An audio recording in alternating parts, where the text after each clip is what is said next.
I consider myself part of the younger generation.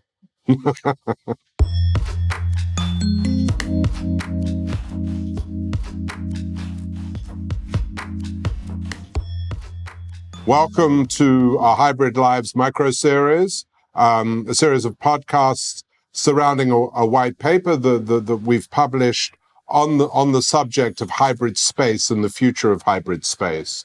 I'm very honored this afternoon to be welcoming Rob Wagemans, the creative director and founder of acclaimed architects Concrete, to Quo and to this subject. Hey, Rob, how are you? How's it going? Really well, thank you. Good to see you. Hybrid space is not something that's new. It's not, it may have been, or the adoption of hybrid space and the manipulation of hybrid space has been accelerated, let's say, by the last couple of years.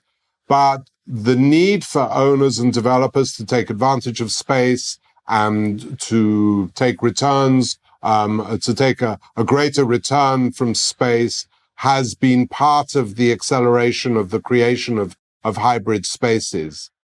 You, in particular, have led a movement towards a maximization of space or let's say a minimization and a maximization of space, and have been particularly acclaimed and particularly successful in this evolution. First of all, how would you define hybrid space? And are we on a journey or have we reached the destination? Yeah, I think hybrid space is mostly defined by the users and not by the developers. So luckily, it is good news for developers to be more smart in space planning. But I think the users made hybrid space come to life. And I think we are in puberty regarding hybrid space. I think this will accelerate much more in the future. So what do we think hybrid space is? Hybrid space is actually a space that could have multiple functions on the same square meter. So that means for hotel business means that you don't need to build a box which is a breakfast room and a box that's a destination bar and a space that's called a lobby, but you could create one space where all these functions blur, also on different moments of the day. And that's also following the needs of guests that maybe want to have breakfast at 12 o'clock instead of 9 in the morning, or want to have an early dinner at 3 o'clock, or want to have a late cocktail or an early cocktail. So also it really helps to create a hybrid product as well as a hotel, where you could really cater to the needs of your guests easier by using the same amount of space. So I think it's benefits on all sides. You need less staff, you need less space, but you need to deliver an amazing product and need to be aware that you need to cater for all these needs. So you need to make sure you have certain types of seating where it's easy to work, certain types of seating where it's easy to relax and have a cocktail, and there's certain types of seating where you could have a breakfast. And then at the end, you always end up that the people have breakfast in the couch and they're working on the couch instead of at the table. But that's also part of this hybrid lifestyle that a lot of people today have. Two immediate comebacks on that, and two questions that inspires to me. The first one is, you say it's in its nascent stage. It's in its nascent stages. It's at the beginning. It's at the beginning of its journey. Can you go a little bit deeper into that? Yes, because I think in the world we're living, we still dream and work in silos. So one building is determined as a hotel, and the building next door is determined as an office, and the building next door is determined as a residential. And then in the morning, we move from the residential to the office, and from the office to the hotel for dinner and back. And I think that hybrids, I think there will be a hybrid between these three as well. I think now we are more easy with working through Zoom and through computers. People do not need to have a destination where they live anymore. So when you open your computer, you're working. If you close your computer, you're not working anymore. So I believe that we are in the beginning of a hybrid where working, living, and hospitality, so staying short at a certain destination, will blur as well. And that there will be buildings and spaces soon, hopefully, where you can live, where you can work, where you can eat, where you can stay for one night, and where everything happens within the same hybrid space. And of course, you have your own guest room, bedroom, apartment on top of it. But I still feel that there's also in governmental rules, certain plots in a city are just determined as residential, and other ones as office. So there's still a big change needed.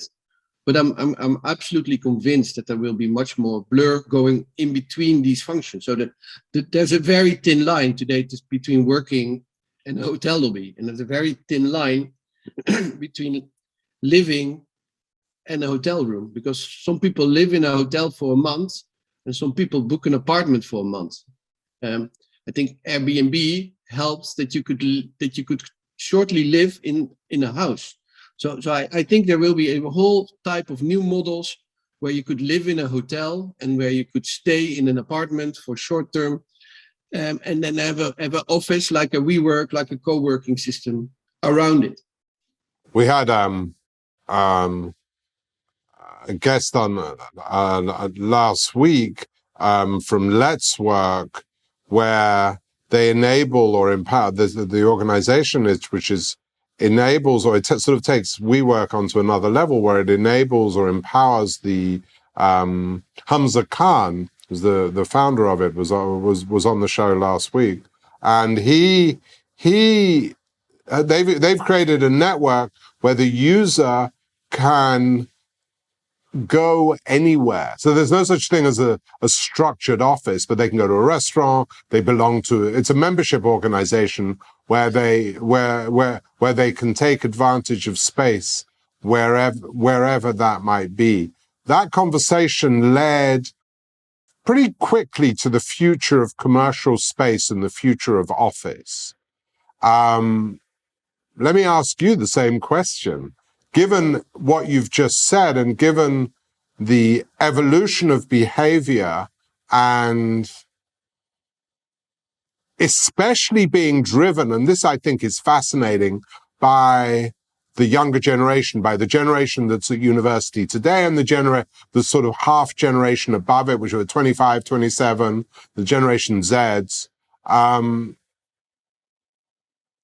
their interpretation of office, their perception of office is entirely different from yours and mine. Entirely different.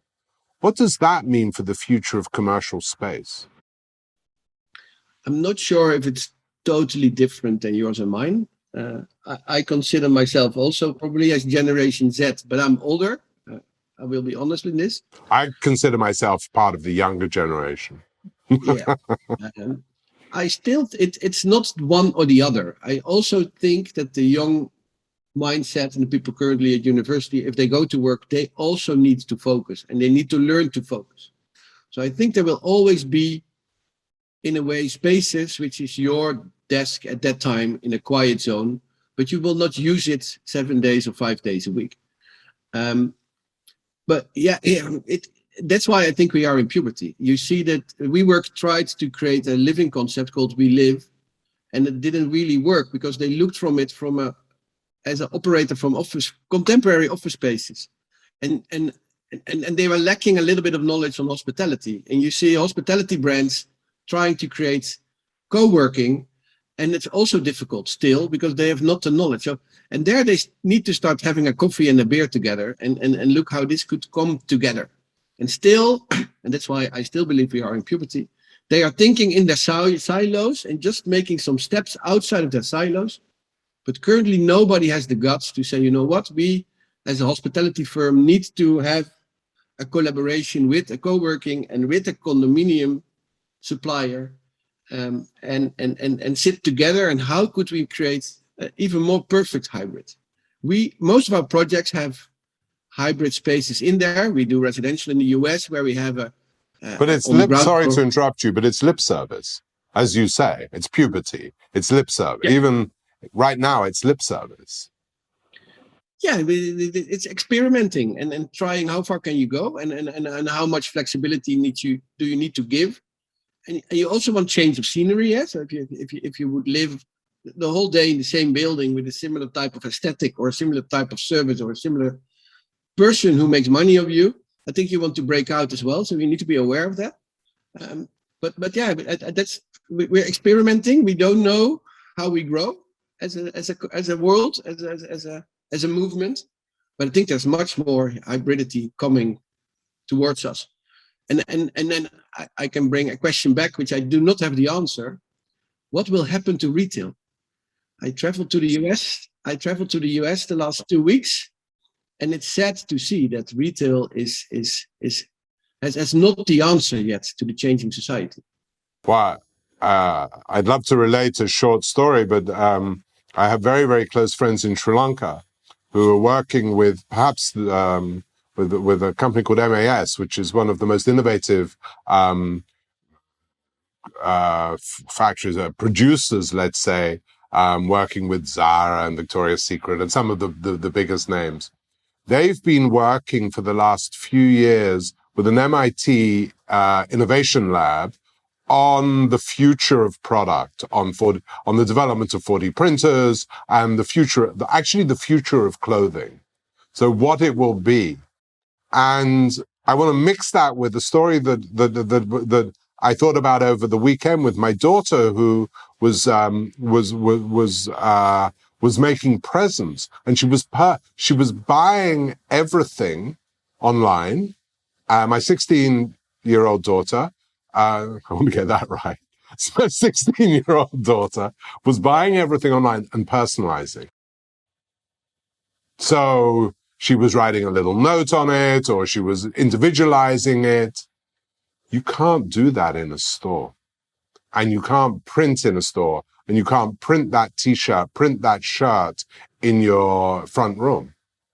So when we think about the future of retail and you mix the cocktail of hybrid space and hybrid lives into that, and then the economic fiasco of these gigantic monoliths of shopping malls, particularly obviously in America, but I'm in Bangkok, all over Asia.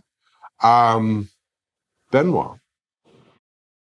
Yeah, so they should also start thinking, should Hennes and Maurits also become a hotel? And then they could print overnight.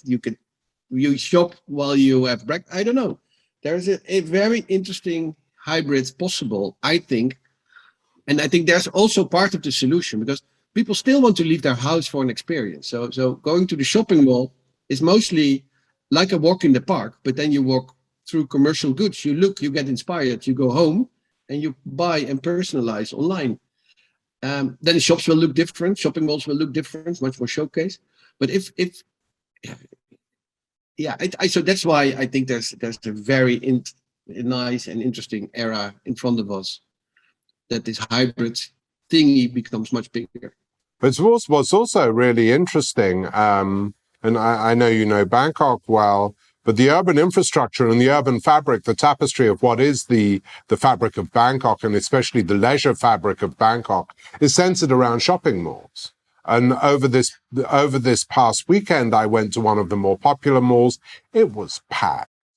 It was heaving. Even even during these COVID times, it was absolutely heaving.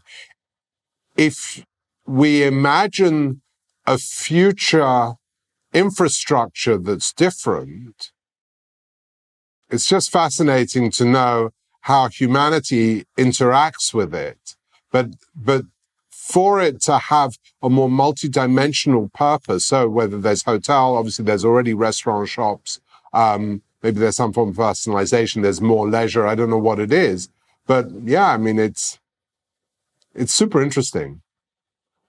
But if I remember shopping malls in Bangkok where 30% is already occupied by bars, restaurants, brunch places, coffee bars, juice bars. So, yeah, and in the past, the shopping mall was with shops, and you had a street with restaurants, and now that's already blurring. And so you can spend a day in a mall, and then you go to the movies, you get makeup on your face, you maybe have a pedicure, and you have lunch, and you have not bought anything. You just bought treatments for yourself, things with your friends, something that you have in common. So yeah, I think it becomes social centers at the end, where you socialize and meet new people and new friends in every era. And shopping is part of it, but the rest, well, yeah, it's absolutely fascinating. And it's different in the US than it is in Asia. It's different in Europe as well, because shopping malls are not a huge part of our society here yet. So it's a very interesting other area than the area where I'm mostly working in, which is hospitality. Right, and if we extend the conversation we're having about retail and about shopping mall into the hospitality arena, and then bring in that community that we were talking about with retail, and imagine most of the hotel inventory, so to speak, in major cities in Europe, in Asia, in the US, with few exceptions, and obviously we know what those exceptions are, with very few exceptions, the local community is not deliberately, but is architecturally excluded from the hotels, or they're broadly not welcome, or they feel, the local community broadly feels unwelcome. That seems to me to be almost archaic today. Well, a successful lifestyle hotel, the first line in this cookbook would be invite the local people inside your building, because then you pick the hotel because you will mingle.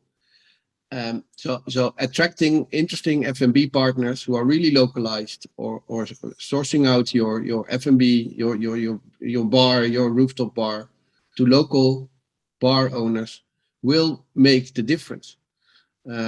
Programming in your lobby for locals will absolutely help to make your hotel more successful as a lifestyle hotel. So you see that a lot of lifestyle hotel brands, the large ones and the small ones, are looking for ways. With Citizen M, we always have a local artist who makes the artwork on the facade, and we have mostly local art students who make the artworks in our rooms, so that we already connect with the local cultural community. And pre-opening, we have always, meet and greets in the neighborhoods, to make sure that we are not an alien in their neighborhood, but we're one of them, and we will help to gentrify it in a positive way. The neighborhoods, we create safety, and we have day and night security. So I think that's crucial, and you see that happening. And to be honest, the luxury hotels are more successful because they can hire a famous chef, and I assume you have dinner many times in hotel restaurants because the food is amazing from this French chef, and then they have you in the hotel, and that will help to position the hotel. So yeah, I hope in the future hotels could become part of a community, and these hybrid spaces will be used by local communities as well. Yeah, but my argument is not about 25 hours bikini or nanny at 25 hours. It's not that. They've successfully done it. There's no, we both know that. But I'm imagining an Intercontinental in Tokyo. I'm imagining Hiltons. I'm imagining Crown Plazas. I'm imagining Holiday Inns. And particularly, I'm also imagining things like Ibis. I mean, and maybe you would say one can argue that in the budget arena, one doesn't need to integrate into the local community. But if you go back to the argument about the extension of hybridity, for want of a better word, or our lives, the more successful any level of hotel can be, surely the more they will be able to extend their economic model and their success. Yeah, I totally agree. And again, I do not only think from the economical model, but also from the guest model. Right. So if you stay in a strange neighborhood in Tokyo and you feel really lonely in your building where never a Japanese has entered. It's a really good point. Yeah, it's so I think from a guest point of view, if you already feel safe in the building, but if you also could meet with the local community there, so that you lower the threshold, so there's more communication happening, we could create more friendships, more harmony in this world, less fear. Well, you break down, I mean, it's that existential cultural element that I always talk about, and regular listeners will have heard me say before, is that, if two people from two different cultures come together and that they really do, and they connect in some sort of meaningful way, there's a deeper understanding. And in the smallest possible way, we're doing a little bit to help break down barriers and to break down and to help a little bit of human understanding. But your point in Tokyo is incredibly well taken, especially in local neighborhoods. Especially,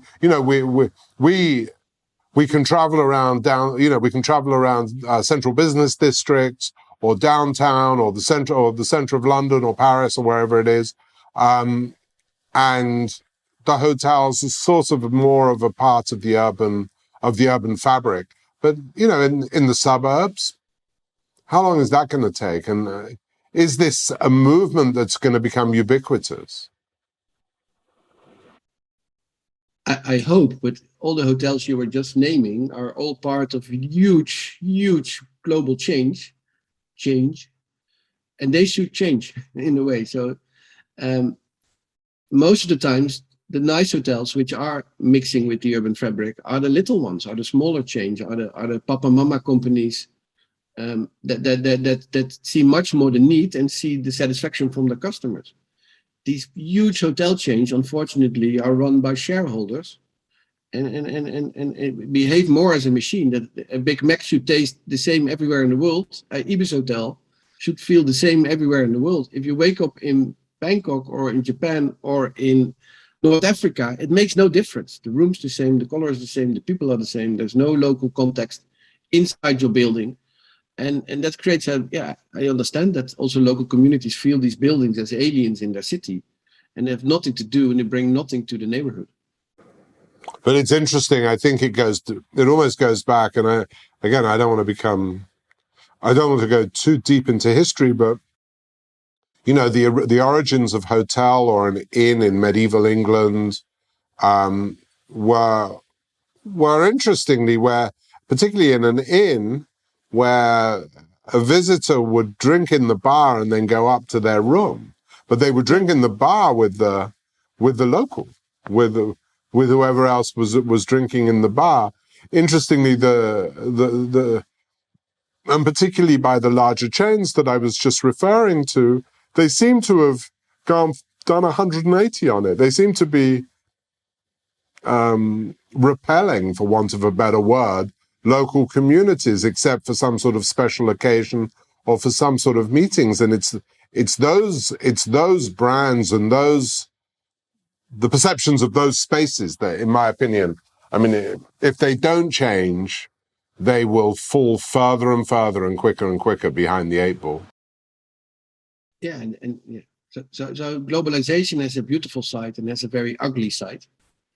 And I think globalization should be think global, act local. And I think these big change should start considering how could we help to educate also our guests that they are in a neighborhood with different cultures, different habits, a country with different habits. I think it would really be helpful and we would create much more understanding among us how other people think and work and live and play.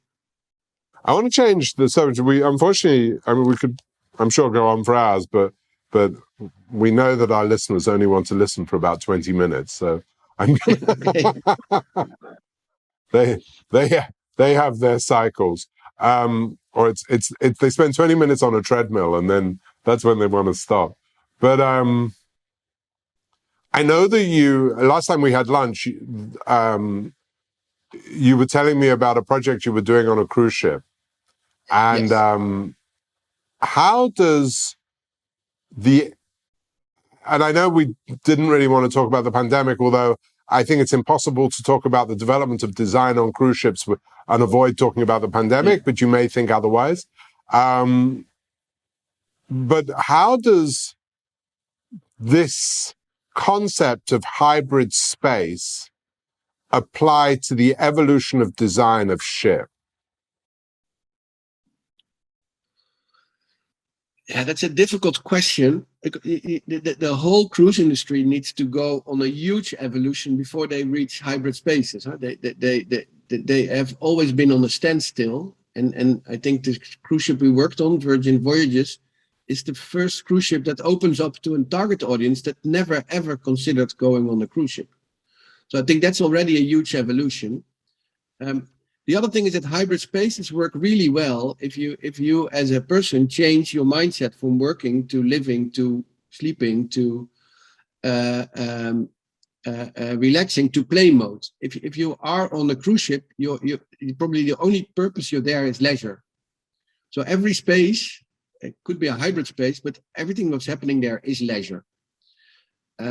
So with that in mind, you can be slightly less hybrid, I feel, than you could be in an urban environment. What we tried to do, we did not do the whole ship. We did all the outside decks and 2 restaurants. But you want to create a space where it is possible to charge your laptop while you are on the sunbed. Because we are aware that people check their email during their trip and that they maybe want to work from a sunbed. So these things get integrated, but you also do not want to spoil the fact that you are there for leisure. So everything should be experienced as a leisure, as an escape world out of there. So to be honest, I feel it's less a topic on a cruise ship. You will have your hut. We will try our best that you use your hut just for sleeping or enjoying your wife or boyfriend very much.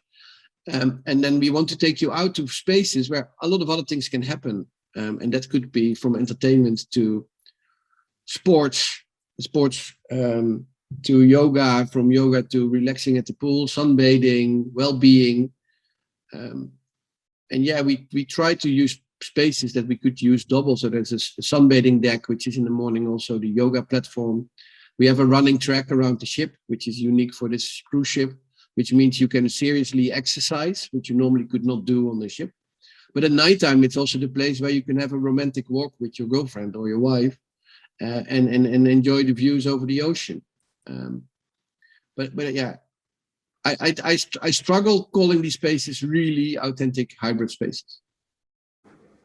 I know we're running out of time, but there's a couple of questions I want to ask. Will the perception of ship, is there going to be, given the work that you've done on cruise ships, is the typology that a cruise ship attracts in terms of the type of guest it's looking for going to evolve over time? Well, yeah, I think for me, again, I like to work in puberty, you feel. The cruise ship evolution is also in puberty. Virgin is the first one who really tries to have a different audience on board. They have hardly had any chance to prove it works because the COVID regulations made it almost impossible to enter a ship. So this is what's starting now. In the meantime, we have built ship number 2 and number 3. So their tryout will be 3 ships on this planet instead of just 1. And then I assume they take it from there. I could dream of a cruise ship which moves from New York to Amsterdam once a week, and you take a flight back. So I could imagine that my trip becomes part of my destination, or the journey becomes maybe even the reason for traveling. It would be great to have a work session and a deep think, or we go on a ship for a day or 8, and we try to solve hybridity in retail. We have a meeting room there, we have a deck there, we have sun and etc. And we go to New York, and when we arrive, we come to a conclusion. We do business in New York and fly back to Amsterdam. So I could imagine the first days of cruising was from A to B instead of from A to A. Yeah, it's just sailing a circle. It's actually kind of strange. But I think we're still years away that this becomes a way of transport again. Unfortunately, it's still also not very environmentally friendly yet. If that would change, like taking a train, I strongly believe that traveling by train will have a bigger future than it has today. Right, it's really interesting. Given our focus on puberty in this in this session, and I can see our headline writers using that to propel the session to the world. Let me ask you as a final question: how do we, you and I, in our different trades or connected trades, but certainly different trades, how do we convince owners, developers, that our industry, our purpose, the immediate future is in puberty is something, if we continue with the metaphor, is something that happens relatively fast. And how can we be convincing or defining in what we're recommending to our owners or to our developers, or in terms of the spaces that we're creating, or from my case, the brands that we're creating, if we're in a state of flux? Yeah, there are many answers to this. One, you need truly to believe in it. You need to be extremely convincing, and hopefully you can also prove it. So I think we are in a lucky position that on all aspects we're working on, residential till partly retail, mostly hospitality, we can prove that thinking different and being disruptive in this market, and try to change the hospitality, try to change the world, could be also financially very beneficial, or could create more rooms than you initially thought you could have, because we are much smarter with space. But you need owners who are bold and have the guts and also want to change. And the interesting thing is that all of my clients are individual entrepreneurs, never a government, never a big company.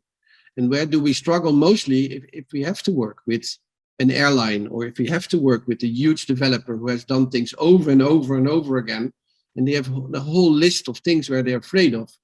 And I cannot take the fear away, but I can be opportunistic and show them right. Another thing of doing it is that you believe it's so much in it that you give up your fee and just say, you know what, we are in this together. If we fail as well. And so we behave as a company also as an entrepreneur in a way. Sometimes we create a solution for something, we don't have a client yet.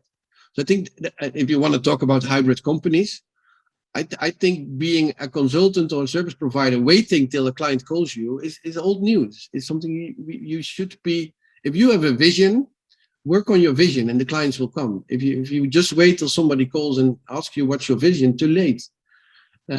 So yeah, be proactive. I think I think it starts with you. The developers will never be disruptive because they want to predict what their return on their money is.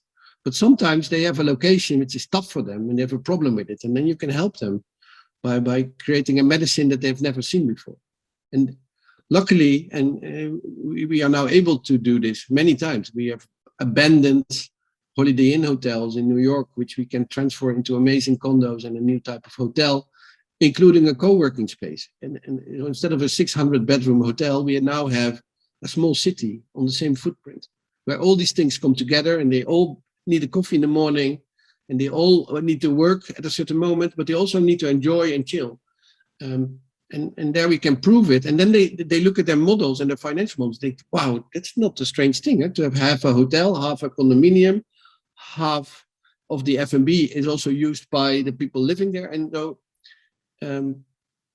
it's not easy, but the world needs change. And I would love to help. And there are many designers who can help the conservative clients to move forward. And I feel I was born to be the disruptor and the joker sometimes. I know. I'm gonna to break the rules.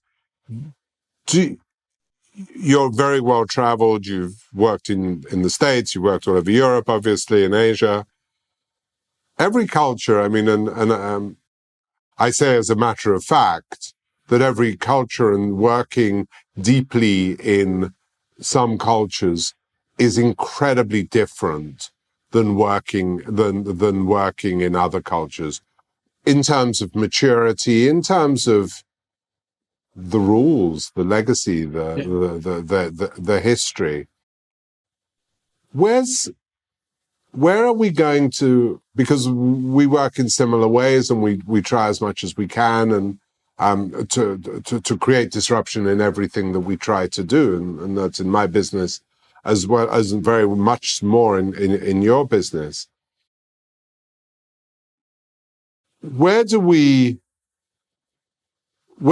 compromise in order to drive change? Whether be it a government, an organization, or a family that is much more traditional in its ways?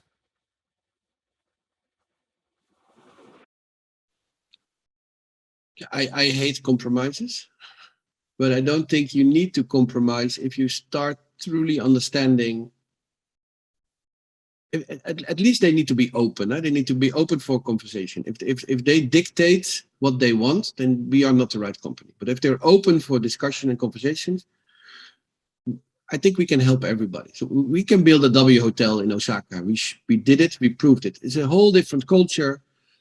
We learned from them. We are open to learn from them because we want to create a product that fits the Japanese culture as well. We cannot bring an alien and be egoistic here in Holland and dictate what we think is right for Osaka. They should tell us what's right for Osaka. And with these ingredients, we create an amazing mix. So I feel you do not need to compromise a lot if you really are open and listening, and your client is as well. Governments is a different subject, I think, because they make regulations based out of fear. And if things go wrong, what should happen? And we should start creating a world where if things go well, how can we learn from this? And so we need to be a much more open. Yesterday I had a conversation with a big hotel chain, and the only thing they did, we made a design, and the only thing they did, they pinpoint everything that was not complying with their brand standards. So at a certain moment, my client said, you're trying to convince us that we could not inherit your brand. So you instead of helping us to make it better, you're trying to destimulate us working with you. And I'm seriously afraid that all the regulations and also this pandemic will not help, make it hardly impossible to be disruptive or do something different. Dare to be different. We need to move our fears to another planet and start living and take a wrong turn on purpose. Step in a subway system and you cannot read the language and don't mind where you end up and have a coffee there and go back. I think exploring should be in everybody's DNA in the future. Rob Wagemans. Complex answer, by the way. Sorry, say that again. The complex answer for your question. No, but I think it's fascinating. Rob Wagemans, the creative director and founder of Concrete, and one of arguably the world's leading thinkers in hybrid space and particularly change and change in lifestyle. I want to thank you, Rob, for joining us, and I hope to see you really soon. Thank you very much. Yeah, I hope I'm able to get to Bangkok very soon. You're welcome. Thank you so much. And that's a wrap.